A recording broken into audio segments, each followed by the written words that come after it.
ذوالحج کی 1 تاریخ سے لے کر 10 تاریخ تک یہ تسبیح پڑھ لو، موت تک کوئی بھی بیماری نہیں ہوگی۔ ہر قسم کی لا علاج بیماری، چاہے کینسر ہو، شوگر ہو یا بلڈ پریشر ہو یا پھر کوئی بھی بیماری کیوں نہ ہو، بس نماز فجر کے بعد یہ 3 کلمات پڑھ لینا، انشاءاللہ جسم سے ہر قسم کی بیماری ختم ہو جائے گی۔ کوئی بھی سخت سے سخت بیماری ہی کیوں نہ ہو، بس نماز فجر کے بعد یہ 3 کلمات پڑھ لینا، انشاءاللہ اللہ تبارک و تعالی ہر قسم کی بیماری سے نجات عطا فرما دے گا، اور پھر موت تک کوئی بھی بیماری نہیں ہوگی انشاءاللہ۔ ناظرین کرام، فجر کی نماز کے بعد یہ کلمات 3 مرتبہ پڑھ لیں، انشاءاللہ چلتے پھرتے اس دنیا سے رخصت ہوں گے۔ جس میں جو بھی بیماری ہوگی، جس قسم کی بھی بیماری ہوگی، یہ 3 کلمات پڑھنے کی دیر ہے، ہر قسم کی لا علاج بیماری بھی ختم ہو جائے گی۔ یہ کلمات بہت ہی زیادہ طاقتور کلمات ہیں، ان کو اپنی زندگی میں 1 مرتبہ لازمی پڑھ لینا۔ یہ کلمات پڑھ لینے سے اللہ تبارک و تعالی جسم سے ہر طرح کی بیماری کو ختم فرما دے گا اور اپنے بندے کو شفا عطا فرمائے گا۔ ناظرین کرام، حضور نبی کریم صلی اللہ علیہ وآلہ وسلم کی عمر مبارک جب 7 برس کی ہوئی تو سرکار کی آنکھیں دکھنے لگیں۔ آپ صلی اللہ علیہ وآلہ وسلم کے دادا حضرت عبد المطلب نے آپ کا بڑا علاج کروایا، مگر سرکار کی آنکھیں ٹھیک نہیں ہوئیں۔ حضرت عبد المطلب بڑے پریشان تھے کہ اب کیا کیا جائے، بڑا علاج کروایا مگر پوتا ٹھیک نہیں ہو رہا۔ آپ پریشان بیٹھے سوچ رہے تھے کہ کسی جاننے والے نے کہا کہ اے سردار مکہ، پریشان نہ ہوں، مکہ شریف کے قریب عکاظ بازار میں اس بازار کے ساتھ ایک طبیب کا گھر ہے اور وہ بڑا قابل ہے، وہ دوائی بھی دے گا اور آپ کے پوتے کو دم بھی کرے گا، یہ یقیناً ٹھیک ہو جائے گا۔ ہم نے کئی مرتبہ اس کو آزمایا ہے۔ حضرت عبد المطلب بڑے خوش ہوئے۔ آپ نے حضور اکرم صلی اللہ علیہ وآلہ وسلم کو اپنے ساتھ لیا اور اس طبیب کے پاس تشریف لے گئے۔ شام کا وقت تھا، آپ اس کے دروازے پر پہنچے تو دیکھا کہ دروازہ بند تھا۔ آپ نے وہاں کے لوگوں سے اس طبیب یعنی راہب کے بارے میں پوچھا کہ وہ کیسا ہے۔ لوگوں نے بڑی تعریف کی کہ راہب صاحب کے ہاتھ میں بڑی شفا ہے، جو مریض بھی ان کے پاس آئے یہ دوا بھی دیتے ہیں اور ساتھ میں دم بھی کرتے ہیں۔ اللہ تبارک و تعالی کرم فرماتا ہے اور بیمار ٹھیک ہو جاتا ہے۔ فرمایا کہ اب یہ کہاں ہے؟ تو لوگوں نے کہا کہ حضور ہے تو گھر پر، لیکن اب دروازہ نہیں کھلے گا۔ فرمایا کیوں؟ لوگوں نے کہا کہ حضور یہ موجی بندہ ہے، دروازہ بند کر کے عبادت کرتا رہتا ہے، کئی دن تک دروازہ بند ہی رہتا ہے، جب اس کی مرضی ہو تب وہ دروازہ کھولتا ہے۔ فرمایا کوئی پتہ ہے کہ وہ دروازہ کب کھلے گا؟ لوگوں نے کہا کہ اب تو یہ کھلنا مشکل ہے کیونکہ آج ہی دروازہ بند ہوا ہے، اب کچھ مہینے یا پھر کچھ سال بعد ہی کھلے گا۔ حضرت عبد المطلب بڑے پریشان ہوئے کہ اب کیا ہوگا۔ اچانک راہب کے مکان میں زلزلہ آیا اور وہ دیوانہ وار ہلنے لگا، چھت لرزنے لگی، قریب تھا کہ اس طبیب کا مکان گر جاتا اور وہ راہب اس مکان کے نیچے دب جاتا۔ وہ فوراً دروازہ کھول کر باہر نکل آیا۔ جب وہ باہر آیا تو اس نے حضرت عبد المطلب کو پہچان لیا کہ یہ مکہ مکرمہ کے سردار ہیں۔ راہب نے کہا کہ سرکار کیسے آنا ہوا؟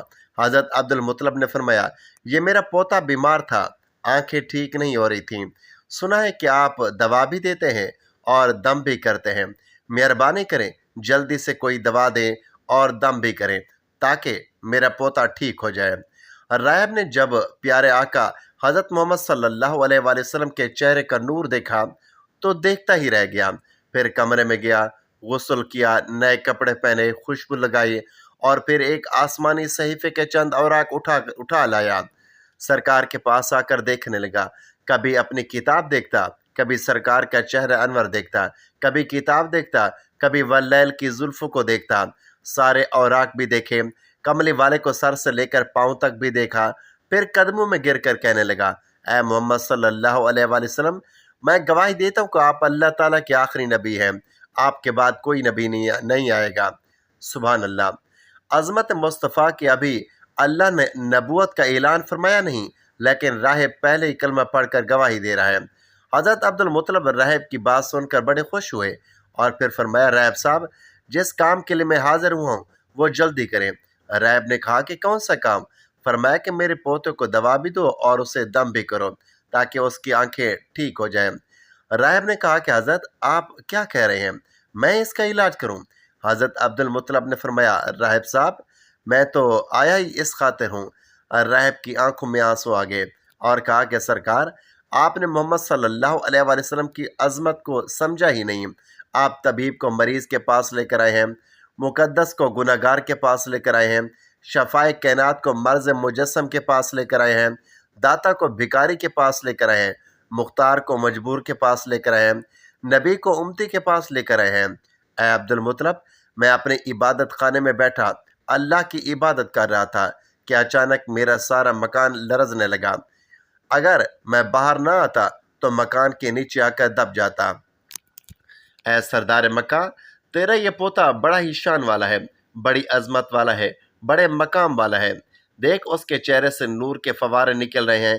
کائنات کے یہودی اس کے دشمن ہیں، اسی طرح لے کر اس کو نہ پھرا کرو، کہیں کوئی یہودی اس کو تکلیف نہ پہنچا دے۔ جاؤ، اس کو اپنے گھر لے جاؤ۔ حضرت عبد المطلب نے فرمایا، راہب صاحب، آپ نے میری بڑی رہنمائی فرمائی، آپ کا بہت شکریہ، لیکن اصل مسئلہ تو اپنی جگہ رہا۔ جس مقصد کے لیے میں آیا تھا وہ تو حال ہی نہ ہوا۔ تو راہب نے مسکرا کر کہا، اے سردار مکہ، ان کی آنکھوں کا علاج خود انہی کے پاس موجود ہے، تمہیں پتہ ہی نہیں۔ فرمایا، کہاں ہے علاج؟ راہب نے کہا، اے سردار مکہ، محمد صلی اللہ علیہ وآلہ وسلم کا لعاب دہن نکال کر ان کی آنکھوں میں لگاؤ، یہ بالکل ٹھیک ہو جائیں گے۔ حضرت عبد المطلب نے اسی وقت سرکار کے منہ سے لعاب نکال کر آپ کی آنکھوں میں لگایا تو آپ کی آنکھیں اسی وقت ٹھیک ہو گئیں، جیسے کبھی دکھی ہی نہیں تھیں۔ حضرت عبد المطلب بڑے حیران ہوئے، اس راہب کا شکریہ ادا کیا، چلنے لگے تو راہب نے کہا کہ حضور، شکریہ تو آپ کا کہ آپ نے مجھے سرور کائنات کی زیارت کروائی ہے۔ حضرت عبد المطلب نے فرمایا کہ راہب صاحب، آپ کا دم بہت مشہور ہے، سنا ہے کہ آپ جس کو بھی دم کرتے ہیں وہ مریض اسی وقت ٹھیک ہو جاتا ہے۔ وہ دم کیا کرتے ہیں؟ وہ الفاظ کیا ہیں؟ کیا الفاظ پڑھتے ہیں کہ جن میں اللہ تعالیٰ نے اتنی تاثیر رکھ دی؟ راہب مسکرا پڑا اور کہا کہ حضور، جب مریض میرے پاس آتا ہے تو میں اللہ کی بارگاہ میں ہاتھ اٹھا کر کہتا ہوں، یا اللہ، تجھے آخری نبی کی عظمت کی قسم، تجھے اس کے پیار کا واسطہ، اس کی محبوبیت کا واسطہ، اس بیمار کو شفا دے دے۔ پھر میں مریض پر دم کرتا ہوں تو اللہ تعالیٰ بیمار کو شفا دے دیتا ہے۔ ماشاء اللہ، تبارک اللہ۔ ناظرین کرام، حضور نبی کریم صلی اللہ علیہ وآلہ وسلم نے اپنی پوری زندگی نہایت سادگی سے گزاری۔ آپ کی خوراک نہایت ہی سادہ تھی۔ پیارے دوستو، کسی بھی شخص کے اخلاق اور کردار کا مطالعہ کرنا ہو تو اس کی عادت کے ساتھ ساتھ اس کے لباس اور اس کی گفتگو سے اندازہ لگایا جا سکتا ہے کہ وہ کس طرح کی زندگی بسر کر رہا ہے۔ نبی کریم صلی اللہ علیہ وآلہ وسلم حکمران ضرور تھے، لیکن اس کے ساتھ ساتھ آپ نہایت متواضع تھے۔ آپ کی خوراک اتنی کم اور سادہ تھی کہ حضرت انس بتاتے ہیں کہ نبی کریم صلی اللہ علیہ وآلہ وسلم کے ہاں کبھی گوشت اور روٹی کا کھانا صبح و شام 2 وقت موجود نہیں تھا۔ ہاں، لیکن جب مہمان آتے تو ایسا ممکن ہوتا، یعنی دونوں وقت کا کھانا موجود ہوتا۔ مہمانوں کے حوالے سے اللہ کے رسول صلی اللہ علیہ وآلہ وسلم کی تعلیمات کو پڑھ کر آگے بڑھیں تو آپ نے ارشاد فرمایا کہ جو شخص اللہ اور یوم آخرت پر ایمان رکھتا ہے اسے چاہیے کہ اپنے مہمان کی عزت افزائی کرے۔ اس حدیث سے بھی آپ صلی اللہ علیہ وآلہ وسلم کا اخلاق معلوم ہوتا ہے۔ آپ مہمانوں کی بہت زیادہ عزت کرتے تھے۔ ام المومنین حضرت عائشہ صدیقہ فرماتی ہیں کہ آل محمد صلی اللہ علیہ وآلہ وسلم نے کبھی لگاتار 2 دن جو کی روٹی سحر ہو کر نہیں کھائی، حتیٰ کہ رسول اللہ صلی اللہ علیہ وآلہ وسلم وفات پا گئے۔ حضرت عائشہ صدیقہ سے مروی ہے کہ ایک دوسری روایت میں ہے کہ جب سے آپ صلی اللہ علیہ وآلہ وسلم مدینہ منورہ تشریف لائے، آل محمد نے کبھی مسلسل 3 راتیں گندم کی روٹی سحر ہو کر نہیں کھائی، حتیٰ کہ آپ وفات پا گئے۔ حضرت ابن عباس کہتے ہیں کہ رسول اللہ صلی اللہ علیہ وآلہ وسلم اور آپ کے اہل خانہ مسلسل کئی راتیں بھوکے سوتے تھے۔ انہیں رات کا کھانا میسر نہیں ہوتا تھا، ان کی زیادہ تر روٹی جو کی ہوتی۔ حضرت عائشہ صدیقہ فرماتی ہے کہ رسول اللہ صلی اللہ علیہ وآلہ وسلم میرے پاس تشریف لاتے اور پوچھتے کہ کھانے کو کچھ ہے؟ میں عرض کرتی، یا رسول اللہ، کوئی چیز نہیں۔ آپ ارشاد فرماتے، تو آج میرا روزہ ہے۔ ایک مرتبہ حضرت عائشہ صدیقہ نے اپنے بھانجے حضرت عروہ بن زبیر سے فرمایا کہ بعض اوقات ہم پر 3 چاند طلوع ہوتے، یعنی 3 ماہ گزر جاتے، رسول اللہ صلی اللہ علیہ وآلہ وسلم کے گھر کا چولہا نہ جلتا۔ حضرت عروہ بڑے تعجب سے پوچھتے ہیں، خالہ جان، پھر آپ لوگ زندہ کیسے رہتے؟ آپ نے جواب دیا، جی بیٹا، ہمارے گزر بسر پانی اور کھجوروں ہی پر ہوتی تھی۔ ہاں، اللہ کے رسول صلی اللہ علیہ وآلہ وسلم کے انصاری پڑوسی آپ کو دودھ کا تحفہ بھیج دیا کرتے تھے، کیونکہ ان کے ہاں دودھ والے جانور بکثرت تھے۔ وہ دودھ اللہ کے رسول صلی اللہ علیہ وسلم ہمیں بھی پلاتے ہیں۔ حضرت ابو دردہ کہتے ہیں کہ میں ایک مرتبہ حضرت عائشہ صدیقہ کی خدمت میں حاضر ہوا۔ انہوں نے ہمیں ایک موٹا سا تہمد نکال کر دیا۔ یہ کپڑا یمن میں تیار ہوتا تھا۔ پھر انہوں نے ہمیں ایک اور اوڑھنے والی چادر بھی دکھائی جسے موٹی چادر کہا جاتا ہے۔ دونوں چیزیں دکھانے کے بعد انہوں نے اللہ کی قسم اٹھا کر فرمایا کہ اللہ کے رسول صلی اللہ علیہ وسلم نے ان دو کپڑوں میں وفات پائی۔ حضرت عبداللہ ابن مسعود سے روایت ہے کہ اللہ کے رسول صلی اللہ علیہ وسلم چٹائی پر سو کر اٹھتے تو آپ کے پہلو پر چٹائی کے نشانات تھے۔ ہم نے کہا کہ یا رسول اللہ، کیا ہی بہتر ہو کہ اگر ہم آپ کے لیے ایک نرم سا بستر بنا دیں۔ تو پیارے دوستو، آپ دیکھیے کہ نبی کریم صلی اللہ علیہ وسلم اس کے جواب میں کیا ارشاد فرماتے ہیں۔ ارشاد ہوا کہ میرا دنیا سے کیا تعلق؟ دنیا میں میری مثال تو اس مسافر جیسی ہے جو تھوڑی دیر کے لیے کسی درخت کے سائے تلے ٹھہرتا ہے، پھر اسے چھوڑ کر اپنی راہ لیتا ہے۔ اگر ہم رسول اللہ کی حیات طیبہ پر نظر ڈالیں تو معلوم ہوتا ہے کہ آپ کی مبارک زندگی ہر پہلو سے سادگی کی تصویر تھی۔ آپ نے نہ صرف اپنی زندگی سادگی سے گزاری بلکہ اپنے صحابہ کرام کی تربیت بھی اس انداز میں کی کہ دنیا کی بے وقتی کو خوب واضح کیا۔ آئیے دیکھتے ہیں کہ اللہ کے رسول صلی اللہ علیہ وسلم نے اپنے صحابہ کرام کی تربیت کیسے کی۔ حضرت جابر فرماتے ہیں کہ حضور نبی کریم صلی اللہ علیہ وسلم بالائے مدینہ سے آتے ہوئے بازار سے گزرے۔ آپ کے ارد گرد بہت سے صحابہ کرام تھے۔ آپ ان کے ہمراہ تشریف لے جا رہے تھے کہ راستے میں ایک بکری کا ایک مرا ہوا بچہ پڑا تھا۔ اس کے کان چھوٹے چھوٹے تھے۔ آپ نے اس مردہ میمنے کا کان پکڑ کر فرمایا، ساتھیو، تم میں سے کون اسے ایک درہم میں لینے پر راضی ہے؟ لوگوں نے عرض کیا، یا رسول اللہ، ایک درہم تو بڑی دور کی بات، ہم تو ایک پیسے میں بھی لینے کے لیے تیار نہیں ہیں، اور ہم اسے لے کر کریں گے بھی کیا؟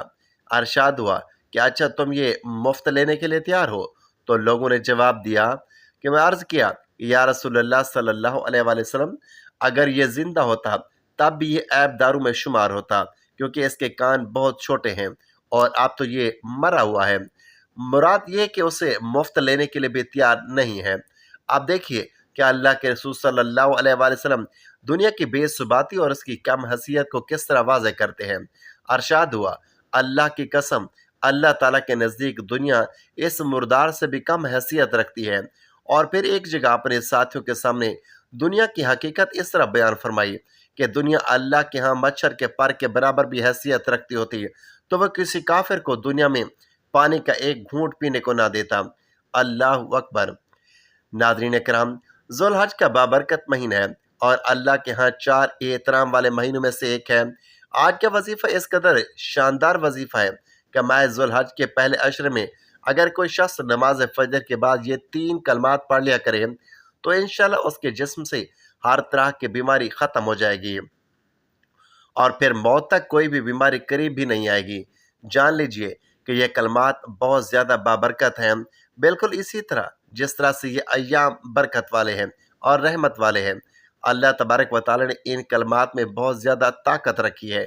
جو بھی شخص کسی ایسی بیماری میں مبتلا ہے کہ جس کا علاج کروا کر وہ تھک چکا ہے اور اسے شفا نہیں مل رہی، تو بس پھر نماز فجر کے بعد یہ کلمات 3 مرتبہ پڑھ لیں۔ انشاءاللہ اللہ تبارک و تعالی آپ کو ہر قسم کی بیماری سے نجات عطا فرمائے گا۔ جان لیجئے کہ وہ کلمات یہ ہیں، سبحان اللہ العظیم و بحمدہ ولا حول ولا قوت الا باللہ العلی العظیم۔ یہ کلمات آپ نے صبح نماز فجر کو ادا کر لینے کے فوراً بعد 3 مرتبہ پڑھ لینے ہیں، لیکن اس سے پہلے کم از کم 1 مرتبہ درود ابراہیمی ضرور پڑھ لیجئے گا، اور اس کے بعد تعوذ اور تسمیہ بھی لازمی پڑھنا۔ اس کے بعد یہ کلمات صرف 3 مرتبہ ادا کرنے ہیں۔